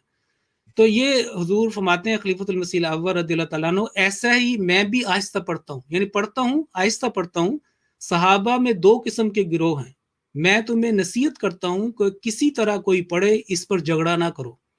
ایسے ہی آمین کا معاملہ ہے. آپ نے دیکھا کہ یہ جو بعض غیر احمدی فرقے ہیں، یہ بعض لوگ ہیں، وہ اس کے اوپر کفر کے فتوے دیتے کہ بعض جو ہے کہ اس نے آمین اونچی پڑھ دی، اس نے جو ہے اونچی نہیں پڑھی، اس کے اوپر جو ہے وہ بڑے بڑے فساد ہوتے ہیں، اور وہ مسجدیں جو ہے ان کے اوپر مختلف قسم کی لڑائیاں ہوتی ہیں. تو فرمایا ایسے ہی آمین کا معاملہ ہے، ہر دو طرح جائز ہے. یعنی کہ آپ دیکھیں کہ اگر ہم نماز جائیں تو بچے جو ہے وہ خاص طور پر اونچی آواز میں کہتے ہیں، کیونکہ ان کے اندر ایک جوش ولولہ ہوتا ہے، اور وہ سمجھتے ہیں کہ ہماری پارٹیسپیشن کا یا ریپریزنٹیشن کا یہ خاص وقت ہے، اور گو ان کو سورۃ الفاتحہ کے معرف کا نہ پتہ ہو، یا ہو سکتا ہے ترجمہ بھی نہ آتا ہو، لیکن وہ آمین جو ہے وہ اس کو دیتے ہیں، اور بڑا شوق ان کو اچھا لگتا ہے. فرمایا بعض جگہ یہود اور عیسائیوں کو مسلمانوں کا آمین پڑھنا برا لگتا تھا. آمین کا مطلب ہے اے اللہ ہماری دعا جو ہے وہ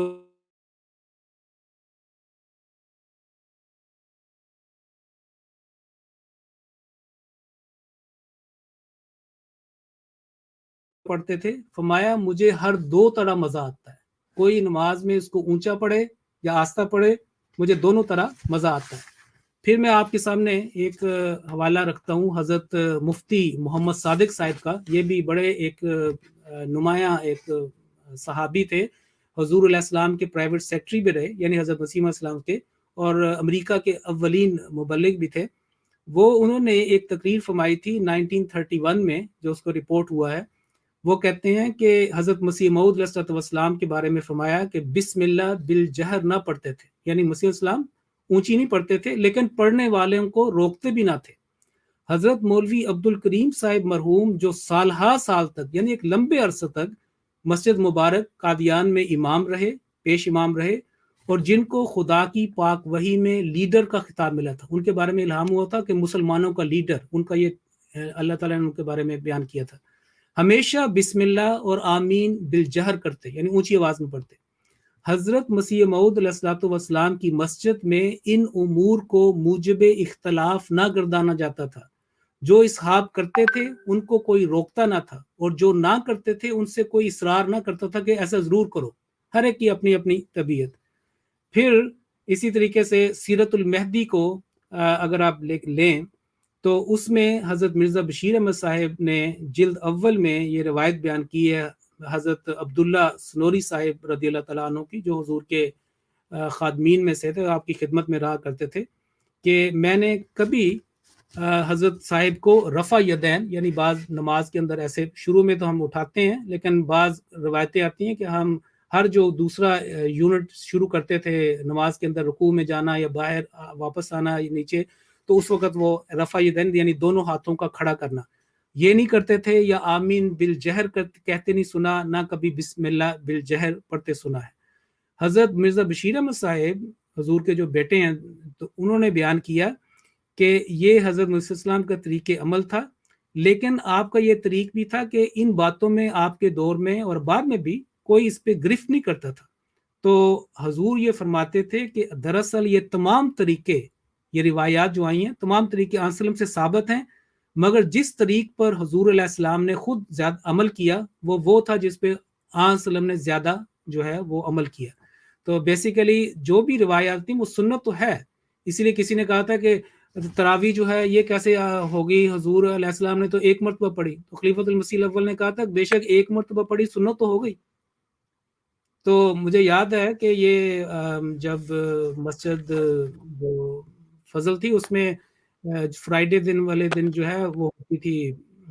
یہ مجلس عرفان ہوا کرتی تھی، تو اس میں اس طرح کا کوئی سوال تھا، تو حضرت خلیفۃ میں بھی اس میں مجلس میں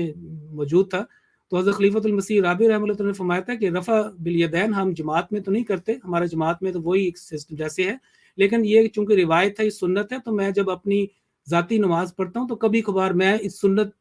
کو بھی، یہ کہ آن سلم کی ایک سنت ہے آپ سے پیار کا اظہار کے لیے، اطاعت کے اظہار کے لیے، میں بھی کبھی کبھی اس کو کر لیتا ہوں۔ تو اب یہ میرا خیال ہے کہ یہ موضوع جو ہے بہت ہی وسیع ہے، بسم اللہ الرحمن الرحیم، اور میرے پاس اس کے بارے میں کافی مواد ہے، لیکن یہ مختلف نشست اس کا جو ہے تقاضا کرتی ہے۔ جو بنیادی باتیں ہیں وہ میں نے آپ کے ذمہ بیان کر دی ہیں کہ کیا جو ہے ہمارا گنتی کا طریقہ ہے اور اس کو کس طریقے سے پڑھا جائے اور نہ پڑھا جائے، تو یہ بھی ساری بات بیان ہے۔ اب میں آخر میں صرف حضرت مسیح موعود علیہ السلام کا ایک حوالہ پڑھ کر اس کو ختم کرتا ہوں، کیونکہ وقت بھی جو ہے وہ محدود ہے، چلا ہو رہا ہے، اور پھر کبھی آئندہ کبھی ہوا تو اس کے بارے میں بات ہو جائے گی۔ حضرت مسیح موعود علیہ السلام نے جو ایک کتاب اعجاز المسیح کے نام سے سورۃ الفاتحہ کی تفسیر لکھی، اس میں بسم اللہ الرحمن الرحیم کے بارے میں بھی بہت ہی پرمعرف آپ نے تفصیل جو ہے وہ بیان کی گئی ہے، اور اس کا ترجمہ بھی مل جاتا ہے، اس کا ترجمہ جو ہے وہ وہاں پہ پڑھا جا سکتا ہے۔ تو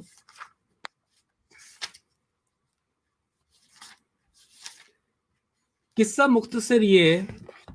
کہ اگر بسم اللہ الرحمن الرحیم کی الفاظ پہ غور کیا جائے تو پوری انسانی زندگی جو ہے وہ اس کے اندر خلاصے میں ہماری سمٹ جاتی ہے۔ قرآن کریم کے سورۃ دہر میں لکھا ہوا کہ انسان کے اوپر ایک ایسا وقت گزرا ہے، لم یکن شیئا مذکورا، کہ اس کی کوئی حیثیت نہیں تھی، وہ قابل ذکر چیز بھی نہیں تھا کہ اس کا ذکر کیا جائے۔ پھر اللہ تعالیٰ نے اس کو ارتقاء سے گزار کر ایک خاص پلاننگ کے ساتھ جو ہے وہ ایک مقام پہ لے کے، اور اس کو جو ہے ایک سلسلہ شروع کیا اس کو، اور اللہ تعالیٰ نے اپنی وحی سے، اپنے کلام سے اس کو مشرف کیا، اور اس کو ارتقاء کی جو ہے ذہنی قابلیتیں دی۔ تو اللہ جو ہے اس کی طرف اشارہ کرتا ہے کہ کن سے تمام چیزیں تخلیق آئیں اور انسان بھی ان کے اندر ہے۔ پھر رحمان جو دوسری صفت ہے، اس بات کا اظہار کرتی ہے کہ اللہ تعالیٰ نے بن مانگے تمام چیزیں ہمیں دی، ایک ماحول کریٹ کر کے دیا جس کے اندر جو ہے وہ مظاہر فطرت بھی ہیں، ہماری ذہنی، قلبی، جسمانی صلاحیتیں بھی ہیں جو بن مانگے اللہ تعالیٰ نے ہمیں دیں، اور تمام نظام قائم کیا۔ یہ ہماری ادھر کی زندگی جو ہے وہ اس سہارے چلتی ہے۔ پھر رحیم جو ہے اس کا مطلب ہوتا ہے کہ جو کوششوں کا یا جد و جہد کا بہترین نتیجہ مرتب کرنے والا، اور یہ رحیم ہے، اور اس کے تجلیات ہم ادھر بھی دیکھتے ہیں کہ جو انسان محنت کرتے ہیں اللہ تعالیٰ ان کا پھل عطا کرتا ہے۔ وَأَلَّيْسَ لِلْإِنسَانِ إِلَّا مَا سَعَىٰ وَأَنَّ سَعْيَهُ سَوْفَ يُرَىٰ، کہ وہ اپنی کوشش کا نتیجہ ضرور دیکھ لے گا جو وہ کرتا ہے۔ تو لیکن اس کی اصل تجلی جو ہے وہ دوسری جو آخرت ہے وہاں پہ ظاہر ہوگی، جہاں پہ اللہ تعالیٰ جو ہے اس کو اس کے اعمال کی بہترین جزا عطا کرے گا، ایسی جزا جو اس کے وہم و گمان میں نہیں۔ تو بسم اللہ الرحمن الرحیم، اللہ جو اللہ تعالیٰ کا ذاتی نام ہے، وہ اللہ تعالیٰ کی تخلیق کی طرف اشارہ کرتا ہے۔ اقرأ بسم ربک الذی خلق، شروع میں یہ بیان دیا گیا کہ ہماری نیست سے ہست میں لے کے آنا، ہستی تمام چیزوں کی ایگزسٹنس کائنات کی اور اس کا جو اپنا انسان ہے، پھر جو رحمانیت ہے اس کے تحت اللہ تعالیٰ کے بے انتہا فیوز برکات اور پورا ہمیں سسٹم دینا، جو ایک پورا ایک ٹھاٹھے مارتا ہوا جوش، اور پھر الرحیم کے تحت اس کو ایسے نہیں کر کے چھوڑ دیا تخلیق کر کے یا چیزیں مہیا کر کے، بعد میں کہا کہ اگر تم اس راستے پہ چلو گے تو تمہیں بے انتہا برکت دی. تو تمام جو ہماری زندگی ہے، خواہ وہ 80 سال کی ہے، 100 سال کی ہے، جتنی بھی ہے، وہ ساری بسم اللہ الرحمن الرحیم کے اندر بڑی انتہائی فصیح و بلیغ انداز میں جو ہے وہ مرکوز ہے. اللہ تعالیٰ ہمیں بسم اللہ الرحمن الرحیم تسمیہ کے جو برکات ہیں اس سے مستفید فرمائے، اور جو اللہ تعالیٰ کی صفات ہیں رحمانیت اور رحیمیت، اس کے جلوے ادھر بھی ہمیں اس سے مستفید ہونے کی توفیق عطا کرے. اور جب اللہ تعالیٰ کی رحیمیت کا جو ایک اظہار مطلق ہوگا واضح طور پر، جس میں ہر ایک کو اس کے بارے میں سمجھ آئے گی، اور وہ ہوگا وہ آخرت کا. تو اس یعنی کہ ہماری اس دنیا کی زندگی سے پہلی جو ہے، جب ہماری کوئی حیثیت نہیں تھی، اس کے بعد ہمارا اس بات میں تخلیق میں آنا، اس دنیا میں آنا، پھر اگلی زندگی کی طرف رحیمیت میں اشارہ الرحیم کہہ کے بتایا کہ یہاں پہ تمہاری کہانی ختم نہیں ہوتی، تمہاری کہانی جو اصل جو ہے وہ تمہاری کہانی تمہاری دوسری دنیا میں ہوگی، جس کے بارے میں فرمایا کہ ہم فیہا خالدون. وآخر دعوانا ان الحمدللہ رب العالمین. جزاک اللہ حافظ صاحب، شکریہ بہت بہت. اب اگر آپ مائنڈ نہیں کرتے ہیں، وقت تو ہو گیا ہے لیکن سوال کافی ہیں، اگر آپ مائنڈ نہیں کرتے ہیں 5 منٹ نہیں، مجھے کوئی مسئلہ نہیں، نمازیں وغیرہ ہو گئی ہیں، ابھی 7:30 ادھر نماز ہو گئی ہے، تو جب جتنا بھی آپ کے پاس وقت ہے میں حاضر ہوں انشاءاللہ. اگر میں یہ مضمون اتنا تھا کہ جتنا میں نے بیان کیا ہے، یہ صرف میں نے آپ سمجھیں کہ 1/3 بیان کیا، کیونکہ ابھی لیکن یہ ہے کہ یہ بہت ہی، جب اس کے اوپر میں نے غور و فکر کیا، تھوڑا سا اس کا مطالعہ کیا، تو بے انتہا اس کے اندر معرف اور اس مختلف حالتیں کہ، اور مسیح السلام کے جو اعجاز المسیح میں لکھا ہے، براہمی میں، احمدی میں لکھا ہے، وہ میں نے حوالے آپ کو دے دیے ہیں، یہ پڑھنے سے تعلق رکھتے ہیں، اور وہ کئی ونڈوز کھولتے ہیں انسان کی ذہن کی، جس سے انسان جو ہے وہ مختلف قسم کی ونڈوز کھل جاتی ہیں پرسیپشن کی. ماشاءاللہ. میں فضل صاحب سے درخواست کرتا ہوں، فضل صاحب اگر 1-2 سوال آپ حافظ صاحب کو رکھ لیں ان کے سامنے، وہ پھر آنسر کر لیں. جزاک اللہ. جی جزاک اللہ حافظ صاحب، ماشاءاللہ بہت ہی مفید لیکچر تھا، اور بہت سی معلومات ہم ملی. اور جیسے کہ آپ نے بتایا ہے کہ مسیح علیہ السلام نے بھی بہت کچھ اس کے اوپر لکھا ہے، اگر وہ سارا کچھ پڑھا جائے تو وہ بہت ہی ضروری ہے کہ ہم اس کو پڑھیں اور اس سے فائدہ اٹھائیں. بہرحال اس کو جو سوالات آئے ہیں ان میں پہلا سوال کا تو جواب آپ دے چکے ہیں. کسی نے سوال کیا تھا کہ اگر 6666 آیات نہیں ہے تو ایکچولی وہ کتنی ہے؟ اگر تو وہ جواب تو آپ دے چکے ہیں کہ وہ 6348 ہیں،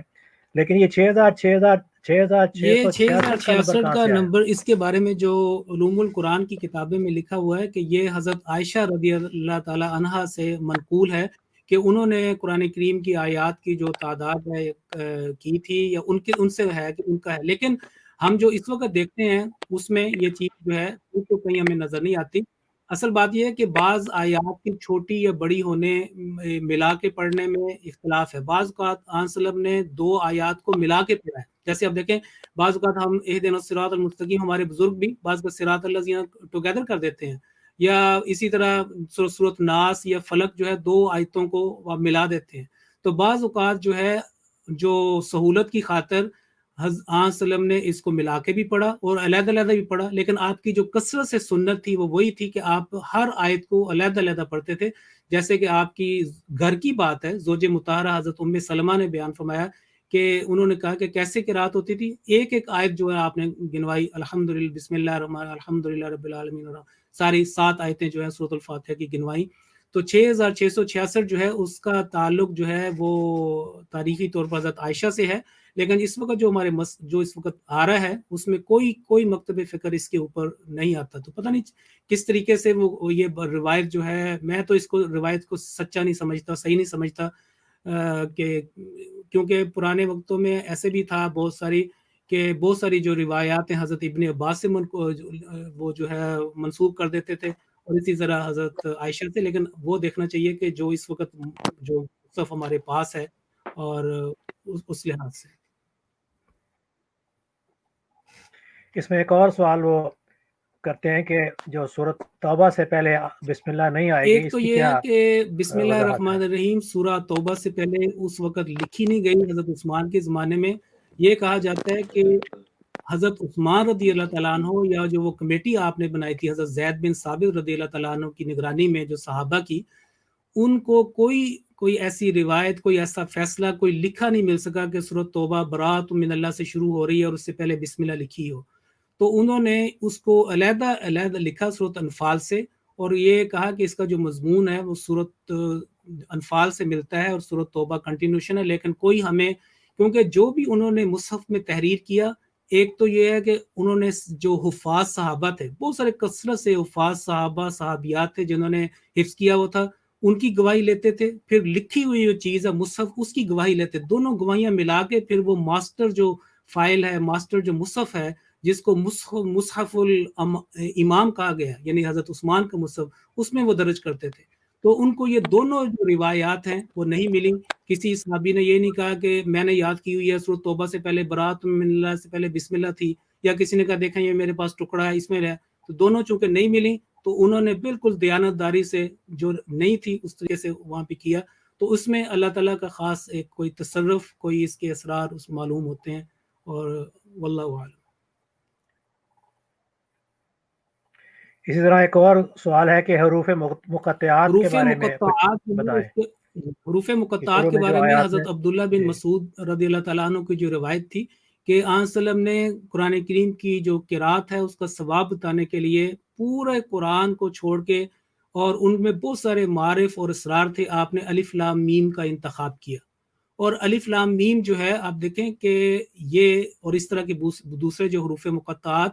یہ اس کا لیول آف انڈرسٹینڈنگ کا تھوڑا سا ہائی ہے, اور جو واقعی اس کو سمجھتے ہیں جو انٹلیکچوئل علمی لحاظ سے وہ ہیں. چنانچہ آن سلم کے وقت جب بعض یہودی آئے اور انہوں نے کہا کہ آپ کا دین کیا, اس کے بارے میں مختلف سوال کیے اور کہا کہ آپ کے اوپر کیا کلام نازل ہوا, تو آن سلم نے ان کو وہ بعض آیتیں بتائیں یا صورتیں بتائیں جن کے شروع میں حروف مقطعات تھے, کیونکہ ان کو حروف جو ابجد تھے یا وہ جو ان کا سسٹم تھا ریکگنیشن کا, اب بھی عبرانی زبان کے اندر وہ موجود ہے کہ مثلا الف اور بیت اور گیمل اور ڈیلٹا, یہ جو ان کے ڈیلٹ, ان کے جو نام ہے ہیبریو کے, ان کے ایک ویلیو ہے. تو اس حساب سے انہوں نے کہا, پہلے حساب لگاتے رہے, اچھا الف لام میم, پھر آپ نے فرمایا اچھا جی الف لام میم را, اس طرح کی باتیں ہوئیں. تو انہوں نے کہا نہیں یہ معاملہ جو نا اس طرح اتنی جلدی نہیں, اور وہ واپس چلے گئے کیونکہ انہوں نے اندازہ لگا لیا کہ یہ معاملہ جو ہے یہ ہماری توقعات سے وہ والا نہیں, یہ ایک عالمی آفاقی اور ایک وہی مذہب ہے. وہ بعد میں اچھے لوگوں نے مان لیا اور بعض جو ہے انہوں نے انکار کیا, لیکن ان کی کتاب میں جو لکھا ہوا تھا وہ یہ تھا. تو الف لام میم جو ہے اس کے بارے میں صحابہ جو ہے ان کے معنی جو ہے وہ بیان کرتے رہے ہیں. اور پھر خاص طور پر ایک درمیان کا جو زمانہ آیا, جو تابعین کے بعد میں جب انتشار ہوا, تو پھر بہت سارے, چونکہ یہ ایک خاص اس کا تعلق اسماء تھا اور ایک علمی بات تھی, تو لوگ جو ہے وہ عام لوگ بھول گئے, اور دوسرے جو ان کے علماء تھے انہوں نے بھی ان کو کہنا شروع کر دیا کہ یہ اللہ تعالیٰ کے اسرار میں سے ہے, ان کے بارے میں اللہ اور اس کے رسول جانتے ہیں. جتنے بھی اگر آپ قرآن مجید ان کی تفسیریں لے لیں یا ان کے لفظی ترجمے لے لیں, الف لام میم کا ترجمہ نہیں کیا جاتا, یا اس کا ترجمہ جو با محاورہ وہ بھی نہیں کیا جاتا. تو حضرت مسیح موعود علیہ السلام کے زمانے میں یہ جو یعنی کھل کے یہ بات آئی ہے کہ, اور ہم نے اس کو جو آپ کے علم کلام سے اس کو پروپیگیٹ کیا, اس کو ہم بیان کرتے ہیں کہ یہ در حقیقت تمام جو حروف مقطعات ہیں یا تو یہ اللہ تعالیٰ کی صفات ہیں اور ان کے بارے میں ہے, یا نبی کریم صلی اللہ علیہ وسلم کی صفات ہیں اور ان کے معنی ہیں, اور ان صفات کے تحت پھر آگے جو ہے وہ مضمون بیان ہوتا ہے. تفسیر کبیر میں حضرت مسلم اور رضی اللہ تعالیٰ نے بڑی خصوصیت کے ساتھ جہاں پہ یہ صورتیں شروع ہوتی ہیں ان کے بارے میں ایک علمی بات جو ہے وہ بیان کی ہے. تو حضرت خلیفۃ المسیح الاول نے بھی ان کے بارے میں بیان کی ہے. تو ہم ان کو وہ جانتے ہیں کہ یہ صفات باری تعالیٰ, یا جیسے طٰہٰ, یاسین, یہ نبی اکرم صلی اللہ علیہ وسلم کی صفات کے بارے میں بیان کیا گیا. دو اور کویسچن ہیں لیکن ان کا جواب تو آلریڈی آپ دے چکے ہیں, لیکن پھر بھی اگر ان کے اگر کچھ کہنا چاہیں تو بتا دیں. مثلا ایک وہ کہتے ہیں کہ بسم اللہ ہم اونچی کیوں نہیں پڑھتے, اور دوسرا سوال یہ ہے کہ آیا جو صورتوں کی تقسیم ہے کہ وہ کہاں ختم ہوئی ہے اور کہاں دوسری یہ کیسے کیا گیا؟ تو ایک جی ماشاءاللہ جواب تو آپ دے چکے ہیں، لیکن اگر کچھ اور بیچ میں ایڈ کرنا چاہیں تو فرما جی دیں۔ بالکل، بسم اللہ الرحمن الرحیم کے ایک تو یہ پکی بات ہے کہ بسم اللہ الرحمن الرحیم پڑھنی ہے، خواہ آپ اونچی پڑھیں، خواہ آپ نہ جو ہے وہ یعنی کہ سرن پڑھیں، مخفی پڑھیں جیسے نماز میں آہستہ پڑھتے ہیں، یا آپ اونچی پڑھیں، یہ آپ کے اوپر ہے، کوئی نہ آپ کو روکتا نہیں ہے۔ لیکن یعنی کہ جو تعامل چلا آ رہا ہے ہمارا سارا جو نماز پڑھانے میں، اور سورۃ الفاتحہ کے شروع میں اس کو آہستہ پڑھا جاتا ہے اور جو ہے الحمدللہ سے شروع کیا جاتا ہے، لیکن اگر کوئی اس کو شروع میں پڑھے تو کوئی مذاق ہے نہیں،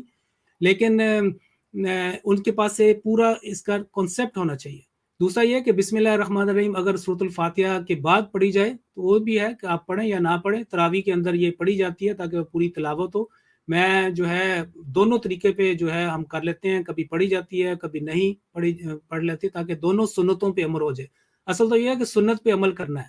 تو اس میں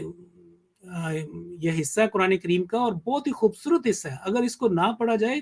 میں کہتا ہوں کہ قرآن کریم کی ایک بہت بڑی خوبصورتی کو ہم کھو دیں گے، اور جو اگر اس کے معرف کو دیکھا جائے، یہ تو یہ کہا گیا کہ تم گھر سے باہر نکلو تو بسم اللہ پڑھو، تم جو ہے واش روم سے باہر آؤ بسم اللہ غفرانہ کا، اور کھانا کھاؤ تو بسم اللہ پڑھو۔ ایک بچہ جو ہے وہ کھانا کی طرف آگے سے ربیب حضور کا وہ کھانے کی طرف ہاتھ بڑھا رہا تھا، آپ نے فرمایا کہ ٹھہرو ٹھہرو بچے، اپنا کھانا جو ہے اپنے سامنے سے کھاؤ، پہلے بسم اللہ کھاؤ، بسم اللہ پڑھو اور سامنے سے کھاؤ، چھوٹا نوالا رکھو۔ قدم قدم پہ آپ نے بسم اللہ جو ہے اس کی تعلیم دی ہے، اور بلکہ جو بڑے خاص مواقع کے اوپر بھی بسم اللہ جو ہے اس کی جو ہے وہ تعلیم دی ہے۔ تو صورتوں کی تقسیم کے بارے میں بھی کچھ اگر صورتوں کی تقسیم یہ ہے کہ جیسے میں نے عرض کیا کہ صورتوں کی تقسیم اللہ تعالیٰ کی طرف سے ہے، اور ان کے اندر جو آیات ہیں وہ بھی اللہ تعالیٰ نے حضرت جبرائیل نے بتائی تھی۔ بعض اوقات یہ تھا کہ آیت ہوتی تھی، یہ نہیں کہ ساری صورت اسی ترتیب سے نازل ہوئی ہے، خاص طور پہ جو بڑی آیتیں صورتیں ہیں۔ مثال کے طور پر آپ دیکھیں کہ 22 سال 5 ماہ تقریباً 10 دن 8 دن یہ قرآن کریم نازل ہوتا رہا ہے، 22.5 سال۔ اور سورۃ البقرہ آیت جو ہے وہ چیپٹر نمبر 2 ہے شروع میں، اور یعنی کہ آپ دیکھیں کہ 20 جو ہے پیجز کا ایک ہے، تو تیسرے پارے میں تقریباً کوئی 45 صفحے کے بعد ایک آیت ہے، وَاتَّقُوا يَوْمًا تُرْجَعُونَ فِيهِ إِلَى اللَّهِ، یہ آخر میں نازل ہوئی آیت نمبر 283، اور آپ نے فرمایا اس وقت بتایا کہ یہ وہاں پہ سورۃ البقرہ میں نازل ہوئی، اور سب کا یہ اتفاق ہے یہ سب سے آخری آیت ہے جو آپ پہ نازل ہوئی، لیکن آپ نے اس کو سورۃ البقرہ کے جو 2 رکوع پہلے یعنی کہ 40 رکوع ہیں، تو آیت جو رکوع نمبر 38 کے آخر پہ یہ آیت ہے، وہاں پہ آپ نے رکھوائی۔ پھر اس طریقے سے بعض اوقات ایک آیت آتی تھی اور مضمون جو ہے وہ واضح نہیں ہوتا تھا بعض صحابہ کے، کیونکہ ہر قسم کے لوگ تھے ذہنی سطح کے، تو وہ پھر کوئی سوال کرتے تھے، تو اللہ تعالیٰ کی جو شفقت مہربانی رحمانیت کے تحت بعض اوقات 2 حرف 2 لفظ بھی آئے ہیں غیر اولی الضرر، یہ آئے ہیں کہ یہ وہاں پہ انٹر کریں۔ پھر جو کاتبین تھے جب کوئی آیت آتی تھی آپ کہتے تھے یہ آیت جو ہے یہ فلاں صورت میں آپ کریں، تو بیسیکلی بہت ساری فائلیں کھلی ہوئی تھی، یہ نہیں تھی کہ ایک صورت مکمل ہوئی اور اس کے بعد وہ کلوز ہوگی، اس کے بعد سورہ آل عمران آئی یا اس کے بعد وہ آئی۔ سورہ اقرا بسم ربک الذی کی 5 آیتیں جو ہیں، اقرا یعنی کہ آیت نمبر 2 سے لے کر 6 تک جو اس وقت ترتیب ہے، وہ سب سے پہلے نازل ہوئی، لیکن اس کی جو بعد کی آیات ہیں وہ بعد میں نازل ہوئی، اس کو وہاں پہ جو ہے وہ رکھا گیا۔ تو صورتوں کی ترتیب، اس کے اندر آیات کو رکھنا، یہ سارا اللہ تعالیٰ کی اذن سے ہوا، جس کی مثال میں نے آپ کو دی ہے سورۃ البقرہ کی جو آیت نمبر 283، اور اس کو سب سے آخر میں مثلا سب سے مشہور ہے کہ الیوم اکملت لکم دینکم، وہ والی آیت جو ہے وہ والا حصہ وہ پوری آیت بھی نہیں ہے، وہ ایک آیت کے اگلا حصہ ہے، دوسرا حصہ ہے، اس سے پہلے کچھ اور الفاظ ہیں۔ تو آپ دیکھیں ایک آیت کو اندر جو انسرٹ کر کے، یا ایک آیت جتنا حصہ تھا اس کے بعد جو ہے یہ وہ نازل کی گئی، اور اس کو سورۃ المائدہ کے جو ہے وہ آغاز میں رکھا گیا۔ تو ہر چیز اللہ تعالیٰ کے تصرف الہی سے، جیسے آپ کو حکم ہوتا تھا آپ وہ وہاں پہ لکھواتے تھے، اور اس کی باقاعدہ پھر لوگ اس کو اس طریقے سے یاد کرتے تھے، اور جو ایک مصحف تھا جو مسجد نبوی میں جہاں وہاں سے وہ کاپی بھی لوگ کرتے تھے اور یاد بھی کرتے تھے. تو اس طریقے سے یہ سارا جو ہے وہ, اور پھر جو ہے ہر سال حضرت جبریل کے ساتھ رمضان میں مل کے دہرائی ہوتی تھی, اور آخری سال 2 مرتبہ دہرائی ہوئی ہے اس ترتیب کے ساتھ جو ہمارے پاس ہے. اسی ترتیب سے حفاظ کو جمع تھا ان کے ذہنوں میں, اور پھر وہ حضرت ابو بکر جو ہے انہوں نے جمع کیا, پھر حضرت عثمان نے اس کو 6 کاپیوں میں کیا, اور اس سے پھر ہزارہا کاپیاں جو ہے وہ آج نکلی. اور آج اللہ تعالیٰ کے فضل سے جو قرآن کریم کی اشاعت کا جو ذمہ داری ہے وہ جماعت احمدیہ کے پاس ہے. اور حضرت مسیح موعود علیہ السلام فرماتے ہیں نور الحق اپنی کتاب میں کہ قوموا لاشاعت القرآن, کہ اشاعت قرآن کے لیے کھڑے ہو جاؤ, stand up and take up your courage, stand up and propagate and publish the Quran from so many angles. جزاکم اللہ عابد صاحب, ماشاء اللہ بہت ہی مفید لیکچر تھا. اللہ تعالیٰ آپ کو جزا دے اور ہم سب کو قرآن مجید کی صحیح محبت عطا فرمائے اور اس پر عمل کرنے کی توفیق عطا فرمائے. ایک دفعہ پھر میں مائک سیکرٹری صاحب تعلیم کی طرف دیتا ہوں تاکہ اس کے اختتام پر جو انہوں نے بات کہنی ہے وہ کہہ لیں. جزاکم اللہ حسن الجزا. جزاک اللہ. حافظ صاحب ایز یوزول کافی درخواست آئی ہیں کہ آپ نیکسٹ ٹائم کب آئیں گے, اس لیے انشاءاللہ پروگرام کے بعد آپ کے ساتھ پلان بنا لیں گے. بس درخواست ایک ہی ہے, اگر آپ دعا کرا لیں اور پھر ہم پروگرام کو ختم جی کرتے ہیں. ابھی میں نے جو بات کی تھی نا کہ 283 وہ نوٹ کر لیں تاکہ پھر بعد میں بعض آ بھی جاتا ہے. یہ جو واتقوا یوما ترجعون میں نے بتائی تھی کہ رکوع نمبر 38 سورۃ البقرہ اور آیت نمبر ہے 282 282. مجھے تھوڑا سا ہو رہا تھا نا کہ 283 تو یہ میں نے ابھی دیکھی ہے کہ 282 آیت ہے, یہ آخری آیت تھی. لیکن اس کو آپ صلی اللہ علیہ وسلم نے فرمایا کہ یہاں پہ اور وحی الہی کے مطابق اپنی وما ينطق عن الهوى ان هو الا وحی یوحى, سورہ نجم میں لکھا ہو کہ اپنی ذات سے اپنی خواہش سے یہ رسول کوئی کلام نہیں کرتا, جو اس کو وحی کیا جاتا وہی. تو یہ ساری جو ہے جیسے اللہ تعالیٰ نے آپ کو بتایا, حضرت جبرائیل نے وہ اللہ تعالیٰ کا منشا ظاہر کیا, اس کے مطابق آپ نے فٹ کیا ہے. تو دعا کریں.